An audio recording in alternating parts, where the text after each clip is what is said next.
கிட்டத்தட்ட 2000 ஆண்டுகள் பழமையும் பெருமையும் வாய்ந்தது திருப்பரங்குன்றம் மலையும் கோயிலும். சங்க பாடல்களிலேயே அந்த கோயிலை பற்றிய குறிப்புகள் உண்டு. இந்துக்களுக்கு மிக மிக முக்கியமான ஒரு புனித தலம். தமிழ் கடவுள் முருகனின் முதல் படைவீடே திருப்பரங்குன்றம் தான்.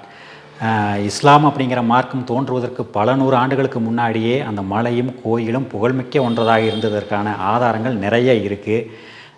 அந்த மலையே ஒரு கோயிலுக்கு சமமானது, புனிதமானது. அதனால தான் பார்த்திங்கன்னா அந்த மலையை சுற்றி கிரிவலம் வருவாங்க. இன்றைக்கும் பௌர்ணமி கிரிவலத்தில் ஆயிரக்கணக்கான மக்கள் அந்த மலையை சுற்றி வருவார்கள். ஏனென்றால் அந்த மலையை புனிதமான ஒன்றாக கருதுகிறார்கள். அப்படி ஒரு புனிதமான ஒரு மலையின் மீது வேறொரு மதத்தைச் சேர்ந்த இஸ்லாம் மதத்தைச் சேர்ந்த ஆட்சியாளர்கள் அங்கே கொண்டு வந்து அந்த மலை மேலே கொண்டு வந்து தங்களுடைய வழிபாட்டு தலங்களை ஒரு தர்காவை கட்டுறாங்க அப்படின்னா நிச்சயமாக ஒரு நல்ல எண்ணத்திலேயோ அல்லது கடவுள் நம்பிக்கையிலையோ செஞ்ச மாதிரி தெரியலை. அது வேணும்னே அடுத்த மதத்தின் உணர்வுகளை புண்படுத்துறதுக்காக அல்லது அவங்கள சீண்டி பார்க்குறதுக்காக தொந்தரவு பண்ணுறதுக்காக செஞ்ச மாதிரி தான் இருக்குது. ஏன்னா இவ்வளவு இடங்கள் இவ்வளவு மலைகள் எல்லாத்தையும் விட்டுட்டு இன்னொரு மதத்தின் மலை மேலே கொண்டு வந்து அந்த கோயிலுக்கு மேலே உச்சியில் கொண்டு வந்து தர்காவை கட்ட வேண்டிய அவசியம் என்ன? அன்னைக்கு இருந்தவர்கள் அப்படித்தான் செஞ்சாங்க. ஏன்னு கேட்டால் அவருடைய அந்த அகங்காரம், ஆணவம், ஆட்சி அதிகாரங்கிற அந்த திமிரு, மதவெறி எல்லாத்துமே சேர்ந்து அவங்க இந்த மாதிரி நிறையா காரியங்கள் செய்திருக்கிறார்கள். அதில் இதுவும் ஒன்று.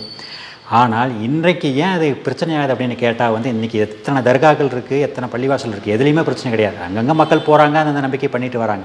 ஆனால் இது மட்டும் ஏன் சிக்கலாகுது அப்படின்னா அது அமைந்திருக்கக்கூடிய அந்த இடம் தான் இப்போ சர்ச்சை. சுற்றியும் கோயில், அந்த மலையே கோயில் அப்படிங்கிறப்ப அதுக்கு நடுவில் தர்கா இருக்கிறத அங்கே உயிர்ப்பலி கொடுக்குறதா இப்போ பிரச்சனையாக இருக்குது. காலங்கள் கடந்திருக்குன்னு எதையும் மாற்ற முடியாது, வரலாறை மாற்ற முடியாது. ஆனால் உண்மையிலேயே நாம் இன்றைக்கி அவர்களை விட பெரிய அளவுக்கு நம்ம மெச்சூரான ஆட்களாக, வளர்ந்த சமுதாயமாக நம்ம இருக்கிறோம்.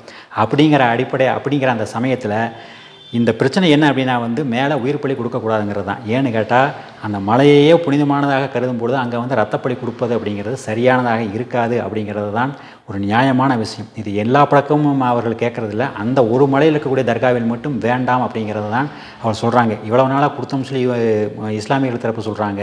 அப்படி ஒரு சம்பவமே இது வரைக்கும் நடந்தது கிடையாது, இவர் புதிதாக உருவாக்க பார்க்கிறான்னு சொல்லி அரசு தரப்புன்னு சொல்லுது, இந்துக்களும் சில பேர் சொல்கிறாங்க.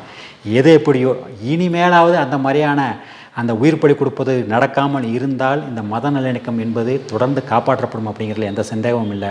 அதை விட்டுட்டு இந்த சின்ன சின்ன கட்சிகள், இந்த அமைப்புகள் இவங்க பேச்சை கேட்டுக்கிட்டு ஏதாவது ஒரு பெருந்தன்மையாக அணுகாமல், பக்குவமாக அணுகாமல் வீம்புக்காக இந்த பிரச்சனையில் தலையிடும் பொழுது மாறி மாறி பிரச்சனைகள் பெரிதாவதும் அதன் மூலமாக சமூக அமைதி கெடுவதும் தவிர்க்க முடியாதது. அதை நாம் தவிர்க்க வேண்டும் என்பதுதான் இந்த நேரத்தில் நமக்கு தேவையான ஒன்று.